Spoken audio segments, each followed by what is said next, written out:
Hello and welcome to this new series of KOM hunting. So this is going to be episode 1, and the first casualty is here. So the climb behind me is about 790 meters long with an average gradient of 6.7%. And in this episode, I'm going to be tackling the climb in this episode. But you're probably going to see a change of kit because I'm just wrecking it today, and then actually tomorrow I have an actual hill climb race event. So that'll be a video, and then probably in a few days after that I'll tackle it and give it a go. But with the magic of editing and time travel, you'll see that all in this video. So I also want to use these videos as a way to help coach people to show how you can also be lean. So I'm always lean as well, so that helps. So this will be a vehicle, a learning device, a way to show how you can enjoy being lean and healthy, because I see the same mistakes over and over again, and I find it's frustrating, trying to coach people and getting people to listen. So I find it as frustrating seeing people make the same mistakes over and over again, different people making the same mistakes and doing the same things. And yeah, I find it as frustrating as for the people who are frustrated about wanting to lose weight. And on this channel, I always promote the same thing and have done for video after video after video. Same thing I always will say. High sugar, low fat, low protein is what you want to eat if you always want to be lean and full of energy. And I've got loads of videos showing I'm always lean. I've just come up the steepest part is actually just here. The steepest part of the climb is just here at the beginning, and then it levels off. So I'll show you that now. I mean, it's fairly, so the wind usually, the prevailing wind is usually a westerly wind, so it's quite sheltered. And so yeah, I'm here in the UK, so I'll be sheltered from the wind, which will be good. And essentially I just need to not go too hard at that first bit, on that first steep bit. So it's probably about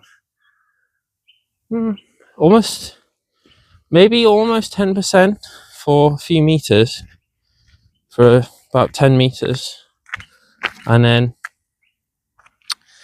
it sort of levels off like this. I just stopped here about 2/3 of the way up the climb, and there's a dragonfly just in the background. I don't know whether the camera will pick it up. So essentially this is sort of a plateau here, which I always find is the most difficult to put the power down, because I always find the steeper it gets, the easier it is to put the power down. And now it's ramping up a bit again here towards the end of the climb. So what I think I'm going to do as well, I'm also going to show what I eat as well, and what my weight is on the day, and the road bike that I'm going to be using. So essentially, I'm not going to do it like a hill climb event. I'm not going to take my water bottles off and take my bar tape off and have a single chain ring and do sort of a special hill climbing bike. I'm just going to use my 6.8 kilo road bike that I use, which is already, it's light, so it's rim brake, mechanical. So here it is. It's a bit dirty, so I'm not going to show you that, but it's already lightweight. So it's carbon fiber frame. The heaviest thing really is the aluminium bars, and I got carbon wheels. It's Dura Ace, so it's a mix of Dura Ace 9100 and 9001. And yeah, I've got aluminium bars because I don't recommend carbon bars for most people, and myself as well, because if you ever knock them and they crack, you don't know if they're going to fail. Whereas with aluminium bars, you can just, gently lean them against a wall, and you're not going to have that where you're putting down the power, okay? Putting down real power, okay? And it snaps, so you don't want that. So most people are not pros, and they're not having their bars just changed all the time. so I don't recommend having carbon bars. I don't think it's a good idea for safety.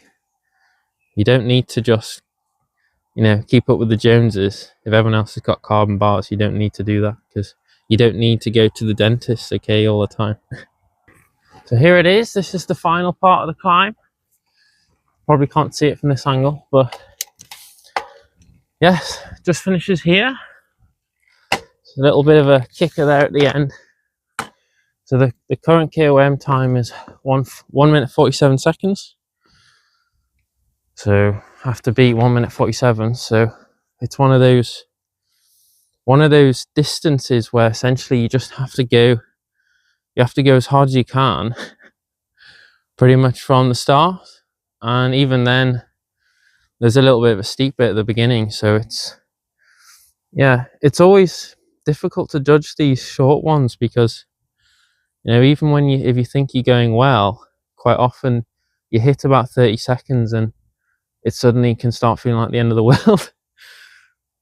So I don't know which. Still not sure which one's worse, a long effort or a short effort. You know, because a longer effort, it's definitely more difficult to judge how hard you need to go, whereas a short effort, it's just go as hard as you can. So hope you enjoyed the video, and like and subscribe, and you'll be able to see, I say, with the magic of editing. So I'll take you along. There's the bottom where I came from. So it's basically, yeah, it's straight. Essentially, it's straight, a straight line. So it's just where that car's disappearing down to. That's where I came from, down there. Yeah, basically a straight line. So I just put my head down, keep looking up, put it down. Now always ride with your head up as well, even if it hurts. And I see so many people just riding like this all around, just riding with their head down like this, even when they're just riding along. So you have to really keep your head up, because even when you're going uphill, the speed that I'm expecting to go, I'm probably going to still go quite fast, because I need to go fast up this hill. If it's only a 1 minute 47 is the KOM currently, then I'm going to be probably going quite fast at about 7%. So fingers crossed, and stay tuned to see how I do. And you'll also be able to find out, how did I fuel, what did I eat, what did I do in order to go fast. So yeah, like and subscribe, and hope you enjoy. Well, here it is. It's the big day. I'm all ready to go. Weather's pretty good. It's dry, light winds, a little bit of a headwind. So it starts just here, and yeah, I'll show you the attempt afterwards, the power, the Strava segment, and you'll be able to see whether I can do it. And this is the machine that I'm using for today. So it's 6.8 kilos without any modifications specifically for hill climbing. It's just a road bike, ensuring that you can use a road bike and enjoy using a road bike for training and racing without needing to have maybe expensive or time consuming changes.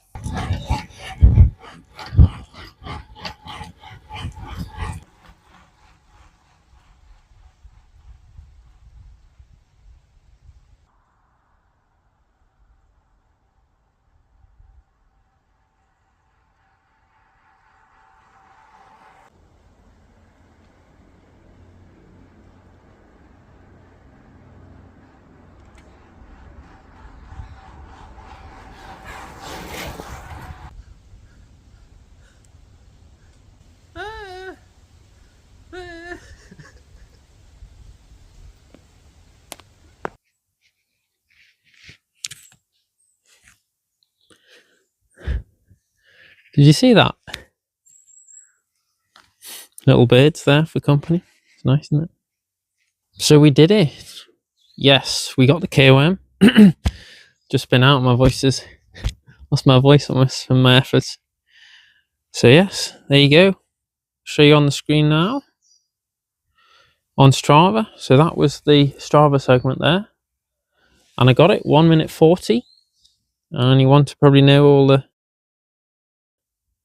the stats for that. So I did 559 watts and I was about 66.8 kilos on the day.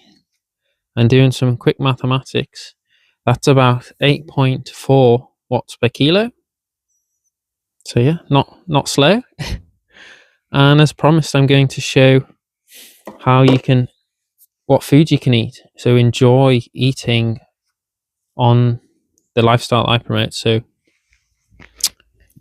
you can see here, vegan, sugar-free. That's not sugar-free. Freedom lifestyle, okay? Sugar frees you from worrying about your weight because it's fat-free. Sugar's fat-free. You know, the fat you eat is the fat you wear. The sugar you eat is the glycogen storage that makes you fly up the hills. And if you're eating lots of fat and you're going low carb, you're gaining weight and you're reducing the sugar, the glycogen storage for producing ATP, which is what your whole existence depends on, is ATP, glucose-derived ATP. And fat burns in the fires of this, okay? So this is sucrose here. So this is fructose and glucose. So I literally power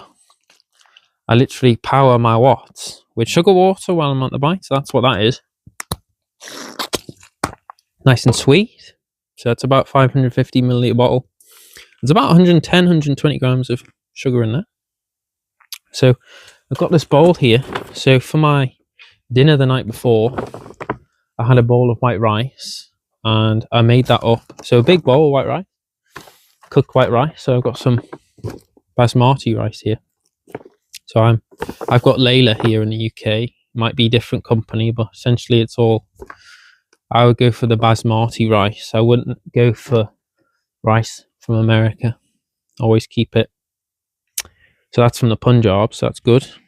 I've got the videos talking about why I don't recommend getting rice from America.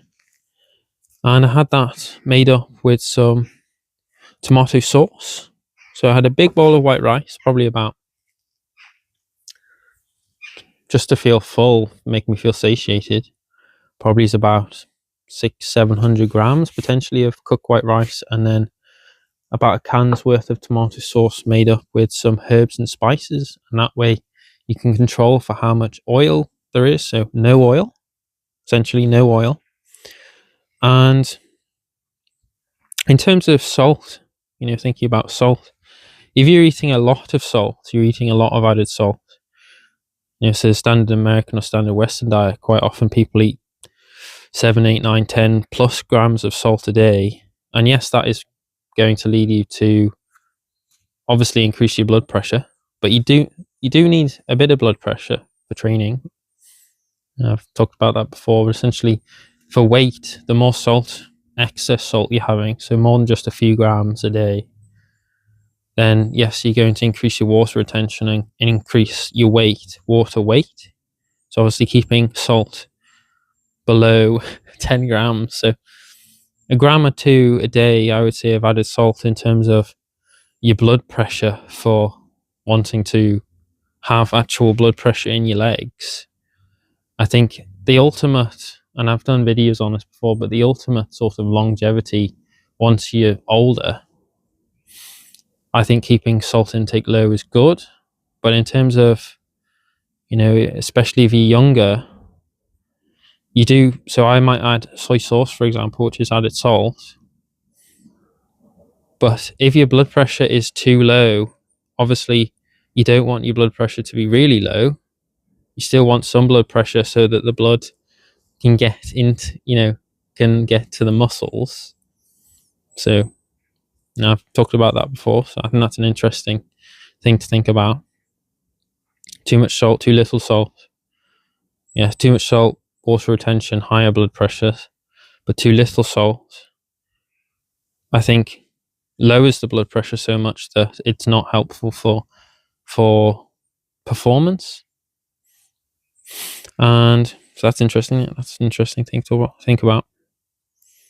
So I always say unlimited carbohydrate, keep the fat no more than 10 grams a day. 20 grams a day really is the maximum I find, and most people start putting on weight. And the more you eating above 20 grams a day, you're sort of exponentially going to increase your weight, and there's nothing you can do about that. You can't exercise off excess fat. Okay, the only way you can get rid of excess fat is keep the fat low and not calorie counting. Calorie counting is starvation, and I don't promote that. Never have done, never will. See, if someone has ethics and morals like I am, I'm not going to tell you to destroy your health for short-term gain of losing weight. So anyone can lose weight through starvation, but the power meter is good because it can show you that if you're going down that road of starvation, you're going to find that you're probably going to lose power over the months and years to come. And then eventually you might go into a rebound. So you starve yourself for some particular race or goal over 6 months, and then suddenly you just put on 5-10 kilos because you suddenly snap and you have to eat lots of food, and you usually just go for fatty food. I see the same things, people do all the time. And so the evening before, I had the white rice with the tomato sauce, no oil. Made that myself with herbs and spices, big bowl of cooked white rice. White rice is amazing, low fat, high carb, fiber for your gut, so you're not constipated. And so that makes it easy in the morning to lose excess weight, if you know what I mean. And then in the morning, I also had a smaller bowl of white rice in the morning. So I always quite often like white rice in the morning. It sort of settles me for the day, and then and then after that, I actually had some days I don't have white rice first thing, but the morning of this effort, I had a smaller bowl of white rice with some soy sauce, not loads, just for taste. And then after that, I had a watermelon. This is actually a mini watermelon. I've only got a mini watermelon right here, but I had a large watermelon. And then during the ride, I had, again, white table sugar. So there you go. 559 watts for 1 minute and 40. 28.6 kilometers an hour on average at about 7%. So this is episode 1. I'm not going to call them episode 1, episode 2, episode 3. I'm just going to go, this is the KOM effort for today. And then I'll just do a series of these videos just reinforcing the same thing, showing that you can be vegan and fit and healthy, and you don't need to count calories to be lean. So 66.8 kilos. I'm 5'11", so 66.8 kilos at 5'11". Essentially, eating like this, and then the more training I do, the leaner I get. So I moderate my weight through manipulating how much fat I eat and how much training I do. But the thing that remains the same is always a high carbohydrate intake. So that doesn't change. The things that do change is how much training I'm doing, how much fat I'm eating. And I say the same things video after video, and you can see I'm always lean video after video. So for me, I haven't been above 68 kilos in about 5 years. And that's just through enjoying eating the foods that I'm always eating. So hope you enjoy the video. If you got any questions or comments, put them in the comment section below. Hope you enjoy the video. Thank you for your time, and I'll see you in the next one. Ciao.